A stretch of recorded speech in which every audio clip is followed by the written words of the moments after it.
Julia ಕಡಲ ತೀರದಲ್ಲಿ ಸೂರ್ಯನ ಬಿಸಿಲಿನಲ್ಲಿ ನೆಮ್ಮದಿಯಾಗಿ ಸಮಯ ಕಳೆಯುತ್ತಿದ್ದಳು. ಆದರೆ ಅವಳ ಗಂಡ ಅಲೆಕ್ಸಾಂಡರ್ ಒಬ್ಬಂಟಿಯಾಗಿ ಈಜಲು ಹೋಗಬೇಕೆಂದು ಒತ್ತಾಯಿಸುತ್ತಾನೆ. ಮೊದಲಿಗೆ ಜೂಲಿಯಾ ಅದನ್ನು ಗಂಭೀರವಾಗಿ ತೆಗೆದುಕೊಳ್ಳುವುದಿಲ್ಲ.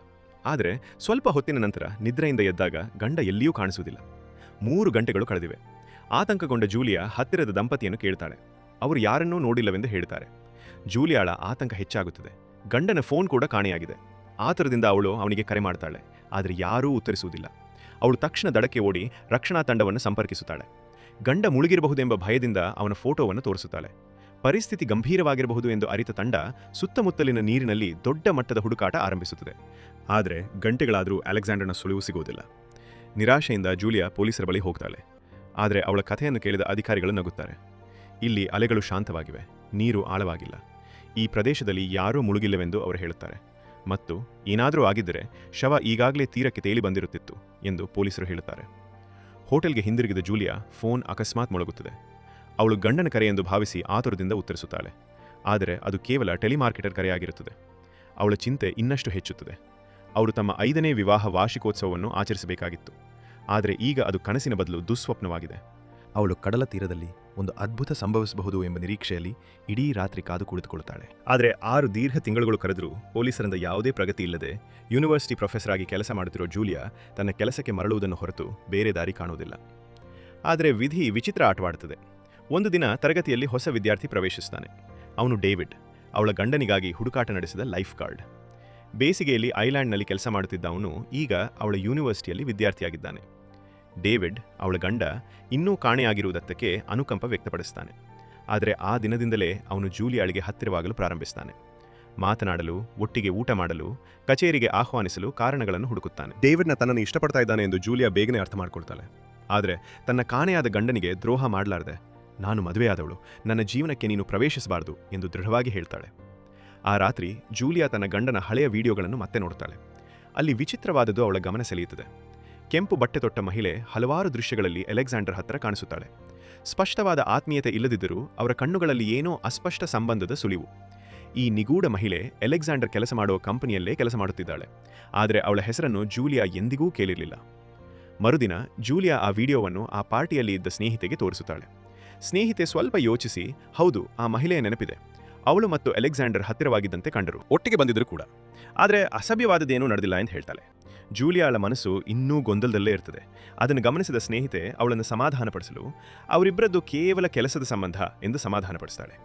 ಜೂಲಿಯಾಳಿಗೆ ಯಾವುದನ್ನೂ ನಂಬಬೇಕು ಎಂದು ಅರ್ಥವಾಗುವುದಿಲ್ಲ. ಆದರೆ ಆ ರಾತ್ರಿ ಸ್ನಾನ ಮುಗಿಸಿ ಬಂದ ತಕ್ಷಣ ಅವಳಿಗೆ ಪೊಲೀಸರಿಂದ ಕರೆ ಬರ್ತದೆ. ಸಮುದ್ರದಿಂದ ಒಬ್ಬ ಪುರುಷನ ಶವ ಪತ್ತೆಯಾಗಿದೆ. ಅದನ್ನು ಗುರುತಿಸಲು ಅವಳನ್ನು ಬರಲು ಕೇಳ್ತಾರೆ. ಮರುದಿನ ಬೆಳಿಗ್ಗೆ ಜೂಲಿಯಾ ಠಾಣೆಗೆ ಧಾವಿಸ್ತಾಳೆ. ಶವದ ಮೇಲಿನ ಬಟ್ಟೆಯನ್ನು ತೆಗೆದಾಗ ಅದು ಅವಳ ಗಂಡನಲ್ಲ ಎಂದು ಹೇಳ್ತಾಳೆ. ಅಲ್ಲಿ ಇದ್ದ ಡಿಟೆಕ್ಟಿವ್, ನಿಮ್ಮ ಗಂಡ ಮುಳುಗಿಲ್ಲ, ಬಹುಶಃ ಮತ್ತೊಬ್ಬ ಮಹಿಳೆಯೊಂದಿಗೆ ಓಡಿ ಹೋಗಿರಬಹುದು, ಇಂತಹ ಘಟನೆಗಳು ಹಿಂದೆ ನಡೆದಿವೆ ಎಂದು ಹೇಳ್ತಾನೆ. ಜೂಲಿಯಾ ಕೋಪಗೊಂಡು, ಅಲೆಕ್ಸಾಂಡರ್ ಎಂದಿಗೂ ಹೀಗೆ ಮಾಡುವವನಲ್ಲ, ನಾವು 5 ವರ್ಷಗಳಿಂದ ಪ್ರೀತಿಸುತ್ತಿದ್ದೆವು ಎಂದು ಅವಳು ಹೇಳ್ತಾಳೆ. ಆದರೆ ಅವಳ ಮನಸ್ಸಿನ ಆಳದಲ್ಲಿ ಅನುಮಾನದ ಬೀಜ ಬಿತ್ತಲ್ಪಡುತ್ತದೆ. ಕೆಂಪು ಬಟ್ಟೆಯ ಆ ಮಹಿಳೆಯ ಚಿತ್ರ ಅವಳನ್ನು ಕಾಡುತ್ತಲೇ ಇರುತ್ತದೆ. ಅವಳು ಗಂಡನ ಲ್ಯಾಪ್ಟಾಪ್ ಅನ್ನು ಮತ್ತೆ ತೆರೆಯುತ್ತಾಳೆ ಮತ್ತು ಪ್ರತಿಯೊಂದು ಫೋಟೋವನ್ನು ಪರಿಶೀಲಿಸ್ತಾಳೆ.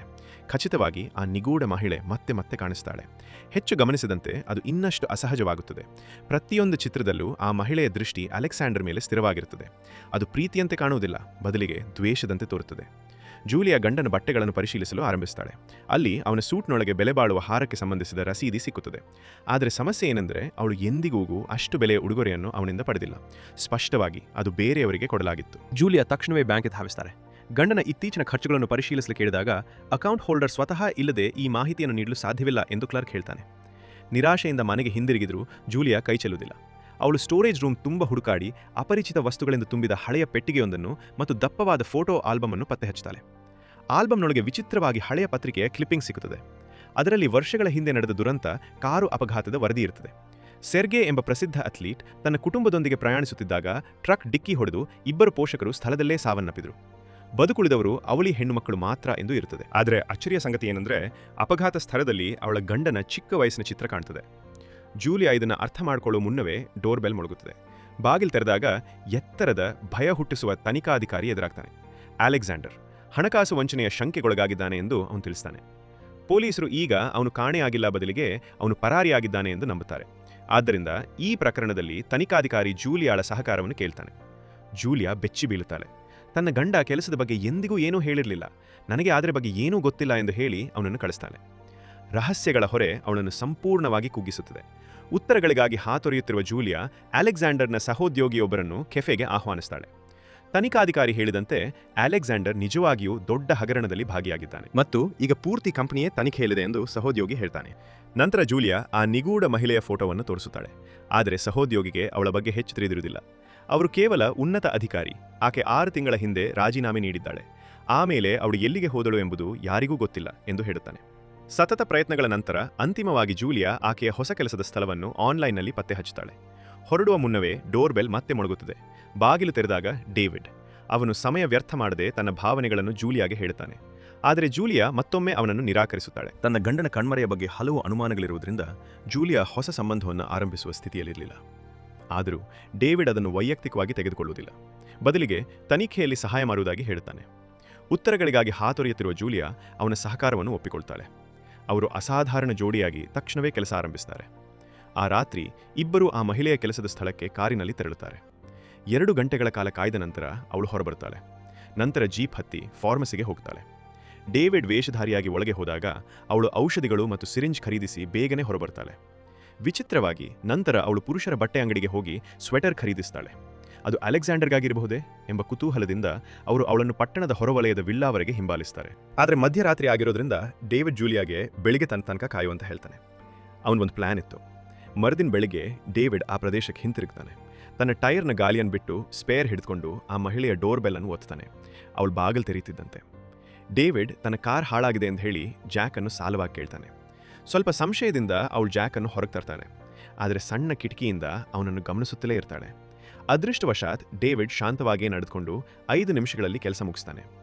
ಜಾಕ್ ಹಿಂತಿರುಗಿಸುತ್ತಿದ್ದಾಗ ಆಕೆ ಅಚ್ಚರಿಯಾಗಿ ಅವನನ್ನು ಒಳಗೆ ಬಂದು ಕೈ ತೊಳೆಯಲು ಆಹ್ವಾನಿಸ್ತಾಳೆ. ಇದು ಒಳಗೆ ಇಣುಕಲು ಸೂಕ್ತ ಅವಕಾಶ ಎಂದು ಡೇವಿಡ್ ಸಂತೋಷದಿಂದ ಒಪ್ತಾನೆ. ಒಳಗೆ ಪ್ರವೇಶಿಸಿದ ನಂತರ ಅವನು ಮನೆಯನ್ನು ಎಚ್ಚರಿಕೆಯಿಂದ ಗಮನಿಸ್ತಾನೆ. ಎಲ್ಲವೂ ಒಬ್ಬ ಮಹಿಳೆಯೇ ವಾಸಿಸುತ್ತಿರುವಂತೆ ತೋರುತ್ತದೆ. ಪುರುಷನ ಯಾವುದೇ ಸುಳಿವು ಇರುವುದಿಲ್ಲ. ಹೊರಡುವ ಮುನ್ನವೇ ಅವಳು ಅವನನ್ನು ಚಹಾ ಕುಡಿಯಲು ಆಹ್ವಾನಿಸ್ತಾಳೆ. ಡೇವಿಡ್ ತನ್ನ ಪಾತ್ರವನ್ನು ನಿಭಾಯಿಸುತ್ತಾ, ನನ್ನ ಪೋಷಕರು ಹತ್ತಿರದಲ್ಲಿ ಮನೆ ಖರೀದಿಸಲು ನೋಡುತ್ತಿದ್ದಾರೆ, ಅದಕ್ಕಾಗಿ ನಾನು ಈ ಪ್ರದೇಶದಲ್ಲಿದ್ದೇನೆ ಎಂದು ಹೇಳುತ್ತಾನೆ. ಇಬ್ಬರೂ ಸಾಂದರ್ಭಿಕವಾಗಿ ಮಾತನಾಡುತ್ತಾರೆ. ಅವನ ಆಕರ್ಷಣೆ ಮತ್ತು ಹಾಸ್ಯದಿಂದ ಅವಳು ಬೇಗನೆ ಹತ್ತಿರವಾಗುತ್ತಾಳೆ. ಹೊರಡುವಾಗ ಅವರು ಒಮ್ಮೆ ಊಟಕ್ಕೆ ಹೋಗುವುದಾಗಿ ಸಹ ಒಪ್ಪಿಕೊಳ್ಳುತ್ತಾರೆ. ಡೇವಿಡ್ ತಕ್ಷಣವೇ ಜೂಲಿಯಾಗೆ ಎಲ್ಲ ವಿವರಗಳನ್ನು ಹೇಳುತ್ತಾನೆ. ಅವನಿಗೆ ಆಕೆ ಅಪಾಯಕಾರಿ ಅಲ್ಲವೆಂದು ಹೇಳ್ತಾನೆ. ಆದರೆ ಜೂಲಿಯಾ ಅದನ್ನು ನಂಬುವುದಿಲ್ಲ. ಜೂಲಿಯಾಳ ಮನಸ್ಸಿನಲ್ಲಿ ಏನೋ ತಪ್ಪಾಗಿದೆ ಎಂಬ ಭಾವನೆ. ಈ ಮಹಿಳೆ ತನ್ನ ಗಂಡನ ಬಗ್ಗೆ ನಿಜವನ್ನು ತಿಳಿದಿದ್ದಾಳೆ ಎಂಬ ನಂಬಿಕೆ ಅವಳಲ್ಲಿ ಗಟ್ಟಿಯಾಗ್ತದೆ. ಡೇವಿಡ್ ಮತ್ತೆ ಆಕೆಯ ಮನೆಗೆ ಹೋಗ್ತಾನೆ. ಅವಳಿಗೆ ಮಾಂಸವನ್ನು ಗ್ರಿಲ್ ಮಾಡಲು ಸಹಾಯ ಮಾಡ್ತಾ ಸರಿಯಾದ ಕ್ಷಣಕ್ಕಾಗಿ ಕಾಯುತ್ತಾನೆ. ನಂತರ ಶೌಚಾಲಯಕ್ಕೆ ಹೋಗುವುದಾಗಿ ಹೇಳಿ ಮನೆಯನ್ನು ಸುತ್ತಾಡ್ತಾನೆ. ಅಲ್ಲಿ ಒಂದು ಲಾಕ್ ಮಾಡಿದ ಕೊಠಡಿಯಿಂದ ವಿಚಿತ್ರ ಶಬ್ದಗಳು ಕೇಳಿಸುತ್ತವೆ. ಅವನು ಕರೆಯುತ್ತಿದ್ದಂತೆ ಆಕೆ ಒಳಗೆ ಬಂದು, ಬನ್ನಿ ಊಟ ಮಾಡೋಣ ಎಂದು ನಿರ್ಲಕ್ಷ್ಯವಾಗಿ ಹೇಳ್ತಾಳೆ. ಊಟದ ನಂತರ ಡೇವಿಡ್ ಒಂದು ಟ್ರೋಫಿಯನ್ನು ಹಿಡಿದು ಆಟವಾಡುತ್ತಿದ್ದಾಗ ಆಕೆ ಅಕಸ್ಮಾತ್ ಕೋಪದಿಂದ ಉಕ್ಕುತ್ತಾಳೆ.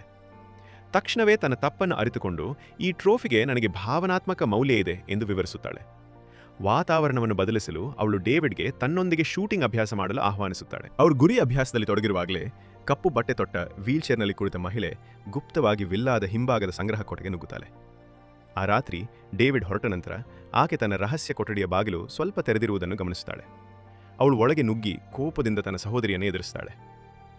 ವೀಲ್ಚೇರ್ನಲ್ಲಿ ಕುಳಿತಿದ್ದ ಮಹಿಳೆ ವಾಸ್ತವವಾಗಿ ಅವಳ ಅವಳಿ ಸಹೋದರಿ. ತನ್ನ ಪ್ಲಾನ್ ಬಹಿರಂಗವಾಗಬಹುದು ಎಂಬ ಭಯದಿಂದ ಹಿರಿಯ ಸಹೋದರಿ ತಕ್ಷಣವೇ ತಮ್ಮ ಸಹೋದರಿಯನ್ನು ಆ ಕೊಠಡಿಯಿಂದ ದೂರ ಎಳೆದುಕೊಂಡು ಹೋಗುತ್ತಾಳೆ. ಇದೀಗ ಡೇವಿಡ್ ಜೂಲಿಯಾಗೆ ಮಾಹಿತಿ ನೀಡುತ್ತಾನೆ. ಆ ಕೊಠಡಿಯಲ್ಲಿ ಯಾರನ್ನೋ ಬಂಧಿಸಿದ್ದಾರೆ ಎಂದು ಅವನು ಅನುಮಾನಿಸ್ತಾನೆ ಮತ್ತು ಟ್ರೋಫಿಯ ಮೇಲೆ ಬರೆಯಲ್ಪಟ್ಟ ಸೆರ್ಗೆ ಎಂಬ ಹೆಸರನ್ನು ಸಹ ಉಲ್ಲೇಖಿಸ್ತಾನೆ. ಅದು ಜೂಲಿಯಾಳ ನೆನಪನ್ನು ತಕ್ಷಣವೇ ಕೆದಕುತ್ತದೆ. ಅವಳು ಗಂಡ ಬಿಟ್ಟಿದ್ದ ಪೆಟ್ಟಿಗೆಯನ್ನು ತೆರೆದು ಹಳೆಯ ಪತ್ರಿಕೆಯನ್ನು ಹೊರತೆಗೆದುಕೊಳ್ಳುತ್ತಾಳೆ. ಅದರಲ್ಲಿ ಇದು ಸೆರ್ಗೆ ಮತ್ತು ಅವನ ಹೆಂಡತಿಯ ದುರಂತ ಮರಣವನ್ನು ಒಳಗೊಂಡಿದೆ. ಬದುಕುಳಿದವರು ಅವಳಿ ಹೆಣ್ಣು ಮಕ್ಕಳು ಮಾತ್ರ ಎಂದು ಇರುತ್ತದೆ. ಇದೀಗ ಆ ನಿಗೂಢ ಮಹಿಳೆ ಅವರಲ್ಲಿ ಒಬ್ಬಳು ಎಂದು ಸ್ಪಷ್ಟವಾಗಿದೆ. ಜೂಲಿಯಾ ಕಾರು ಅಪಘಾತದ ಫೋಟೋದಲ್ಲಿ ಅವಳ ಅತ್ತೆಮಾವ ಮತ್ತು ಬಾಲ್ಯದಲ್ಲಿದ್ದ ಅಲೆಕ್ಸಾಂಡರ್ ಕೂಡ ಇರುವುದನ್ನು ಕಂಡುಕೊಳ್ಳುತ್ತಾಳೆ. ಆದರೆ ಇದು ಅವನ ಕಾಣೆಯಾದ ಘಟನೆಗೆ ಹೇಗೆ ಸಂಬಂಧಿಸಿದೆ ಎಂಬುದನ್ನು ತಿಳಿಯಲು ಜೂಲಿಯಾ ಮತ್ತು ಡೇವಿಡ್ ಮತ್ತೆ ವಿಲ್ಲಾಕ್ಕೆ ಮರಳುತ್ತಾರೆ. ಆಕೆ ಕೆಲಸಕ್ಕೆ ಹೊರಟಿರುವ ಸಮಯವನ್ನು ಬಳಸಿಕೊಂಡು ಅವರು ಹಿತ್ತಲಿಗೆ ನುಗ್ಗುತ್ತಾರೆ. ಡೇವಿಡ್ ಮನೆಯಲ್ಲಿ ಪ್ರವೇಶಿಸಲು ಸಿದ್ಧವಾಗುತ್ತಿದ್ದಂತೆಯೇ ಆ ಮಹಿಳೆ ಅನಿರೀಕ್ಷಿತವಾಗಿ ಕಾರಿನಲ್ಲಿ ಹಿಂತಿರುಗುತ್ತಾಳೆ. ಅವರು ಓಡಿ ಹೋಗುತ್ತಾರೆ. ಆದರೆ ಆಯ್ಕೆಗಳಿಲ್ಲದ ಸ್ಥಿತಿಯಲ್ಲಿ ಡೇವಿಡ್ ತನ್ನ ಆಕರ್ಷಣೆಯನ್ನು ಬಳಸುವ ಯೋಜನೆ ರೂಪಿಸುತ್ತಾನೆ. ಅವನು ಆಕೆಗೆ ಮೆಸೇಜ್ ಕಳುಹಿಸಿ ನಾವು ಡ್ಯಾನ್ಸ್ಗೆ ಹೋಗೋಣ ಎಂದು ಆಹ್ವಾನಿಸುತ್ತಾನೆ. ಯೋಜನೆ ಯಶಸ್ವಿಯಾಗುತ್ತದೆ. ಅವರು ಕ್ಲಬ್ಗೆ ತೆರಳುತ್ತಿದ್ದಂತೆಯೇ ಜೂಲಿಯಾ ಗುಪ್ತವಾಗಿ ಮನೆಗೆ ನುಗ್ಗುತ್ತಾಳೆ. ಅವಳು ಮೇಲ್ಛಾವಣಿಗೆ ಹತ್ತಿ ಕಿಟಕಿಗೆ ಟೇಪ್ ಅಂಟಿಸಿ ಅದನ್ನು ಒಡೆದು ಒಳಗೆ ಪ್ರವೇಶಿಸ್ತಾಳೆ. ಅಲ್ಲಿ ವೀಲ್ಚೇರ್ನಲ್ಲಿ ಕುಳಿತಿದ್ದ ಸಹೋದರಿಯನ್ನು ಭೇಟಿಯಾಗುತ್ತಾಳೆ. ಆಕೆ ಯಾವುದೇ ಶತ್ರುತ್ವ ತೋರಿಸುವುದಿಲ್ಲ. ಜೂಲಿಯಾ ಏಕೆ ಇಲ್ಲಿದ್ದಾಳೆಂದು ಅವಳಿಗೆ ಈಗಾಗಲೇ ತಿಳಿದಿದೆ ಮತ್ತು ಅವಳನ್ನು ನೇರವಾಗಿ ನೆಲಮಾಳಿಗೆಗೆ ಕರೆದೊಯ್ಯುತ್ತಾಳೆ. ಮಾರ್ಗದಲ್ಲಿ ಆಕೆ ಸಂಪೂರ್ಣ ಕಥೆಯನ್ನು ಬಹಿರಂಗಪಡಿಸುತ್ತಾಳೆ. ಹಲವು ವರ್ಷಗಳ ಹಿಂದೆ ಅವರ ತಂದೆ ಅಡ್ಡ ಬಂದ ಗಾಳಿಪಟದ ಕಾರಣ ಕ್ಷಣಮಾತ್ರದಲ್ಲಿ ಕುರುಡಾಗಿ ಬ್ರೇಕ್ಗಳನ್ನು ಒತ್ತಿದಾಗ ಹಿಂಬದಿಯಿಂದ ಬಂದ ಟ್ರಕ್ ಡಿಕ್ಕಿ ಹೊಡೆದು ಪೋಷಕರು ತಕ್ಷಣ ಸಾವನ್ನಪ್ಪಿದ್ರು. ಅವಳಿ ಸಹೋದರಿಯರು ಮಾತ್ರ ಬದುಕುಳಿದರು. ಆದರೆ ಅವರಲ್ಲಿ ಒಬ್ಬಳು ತನ್ನ ಕಾಲುಗಳ ಶಕ್ತಿ ಕಳೆದುಕೊಂಡಳು. ಅವರ ಕುಟುಂಬದ ರಜೆ ದುರಂತವಾಗಿ ಮಾರ್ಪಟ್ಟಿತು. ಅದಕ್ಕೆ ಕಾರಣನಾದ ವ್ಯಕ್ತಿ ಜೂಲಿಯಾಳ ಗಂಡ ಅಲೆಕ್ಸಾಂಡರ್. ಆಗ ಅವನು ಕೇವಲ 6 ವರ್ಷದವನು. ಅಕ್ಕ ಆ ದ್ವೇಷವನ್ನು ಎಂದಿಗೂ ಬಿಡಲಿಲ್ಲ. 6 ತಿಂಗಳ ಹಿಂದೆ ಅವಳು ಅವನ ಕಂಪನಿಯಲ್ಲಿ ಕೆಲಸಕ್ಕೆ ಸೇರಿ ಅವನನ್ನು ಮೋಹಗೊಳಿಸಿದ್ಲು. ಅಲೆಕ್ಸಾಂಡರ್ ಕೂಡ ತಕ್ಷಣವೇ ಅವಳ ಬಲೆಗೆ ಬಿದ್ದನು. ಈಗ ಅವನು ನೆಲಮಾಳಿಗೆಯಲ್ಲಿ ಬಂಧಿಯಾಗಿದ್ದಾನೆ ಎಂದು ಹೇಳ್ತಾಳೆ. ಜೂಲಿಯಾ ತನ್ನ ಗಂಡನನ್ನು ಬಿಡಿಸಲು ಧಾವಿಸುತ್ತಾಳೆ. ಆದರೆ ಆ ಕೊಠಡಿ ಭಾರವಾದ ಸ್ಟೀಲ್ ಬಾಗಿಲಿನಿಂದ ಮುಚ್ಚಲ್ಪಟ್ಟಿದೆ. ಅದರ ಬೀಗವನ್ನು ತೆಗೆಯುವ ಕ್ಷಣದಲ್ಲೇ ಸೈಲೆಂಟ್ ಅಲಾರ್ಮ್ ಆನ್ ಆಗ್ತದೆ. ಇದೀಗ ಬಾರ್ನಲ್ಲಿ ಡೇವಿಡ್ ಶೌಚಾಲಯಕ್ಕೆ ಹೋಗುತ್ತಿದ್ದಾಗ ಆಕೆ ಅಲಾರ್ಮ್ ಸಂದೇಶವನ್ನು ಪಡೀತಾಳೆ. ತಾನು ಮೋಸಗೊಳಿಸಲ್ಪಟ್ಟಿದ್ದೇನೆ ಎಂದು ಅರಿತು ಆಕೆ ಕೋಪದಿಂದ ಹೊರಟು ಮನೆಗೆ ಧಾವಿಸುತ್ತಾಳೆ. ವಿಲ್ಲಾದಲ್ಲಿ ಜೂಲಿಯಾ ಗುಪ್ತ ಬಾಗಿಲನ್ನು ಕಂಡು ಗಂಡನ ಹೆಸರನ್ನು ಕೂಗುತ್ತಾಳೆ. ಆ ಕ್ಷಣದಲ್ಲೇ ಆಕೆ ಮನೆಗೆ ಮರಳುತ್ತಾಳೆ.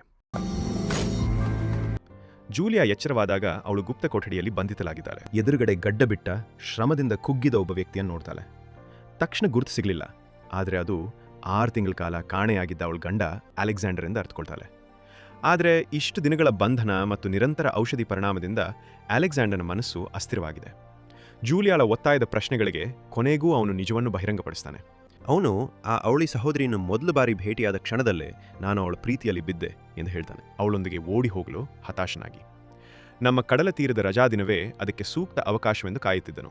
ಆ ದಿನ ಜೂಲಿಯಾ ಆಳ ನಿದ್ರೆಯಲ್ಲಿದ್ದಾಗ ಅಲೆಕ್ಸಾಂಡರ್ ತನ್ನ ಫೋನ್ನು ವಾಟರ್ ಪ್ರೂಫ್ ಚೀಲದಲ್ಲಿ ಹಾಕಿ ದ್ವೀಪದ ಇನ್ನೊಂದು ತೀರಕ್ಕೆ ಈಜುತ್ತಾನೆ.